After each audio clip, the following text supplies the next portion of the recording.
పాకిస్తాన్ని ప్రేమిస్తూ అంటారు వీళ్ళందరూ. ఇక్కడ భారతదేశంలోకి వచ్చి మీరు పాకిస్తాన్ని ప్రేమిస్తుంటారు. మొన్న కొంతమంది నాయకులు డిబేట్లో మాట్లాడుతుంటే చూస్తున్నాను. మీరు పాకిస్తాన్ అంత ప్రేమిస్తే దయచేసి పాకిస్తాన్కి వెళ్ళిపోండి. ఇక్కడ ఎందుకు? పాకిస్తాన్ మీద మీకు అంత ప్రేమే ఉంటే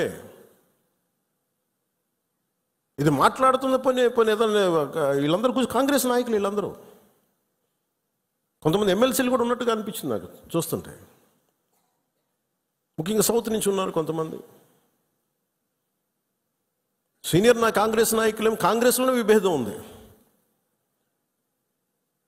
మేము వెళ్ళిపోతే మీరు పాకిస్తాన్ని, మీరు భారతదేశంలో దాడి జరిగినప్పుడు భారతదేశానికి నిలబడాలి తప్ప పాకిస్తాన్కి నిలబడతాం మీరు సెక్యులరిజం అంటే అది ఏ ససేమిరా ఎవరు ఒప్పుకోరు. ఇక్కడ ఆ బలం మనం చూపించాలి. మనం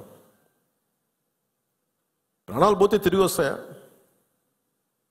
ఆయన ప్రాణాలు పోయినాయి, ఆయన బిడ్డల పరిస్థితి ఏంటి? ఆయన భార్య పరిస్థితి ఏంటి?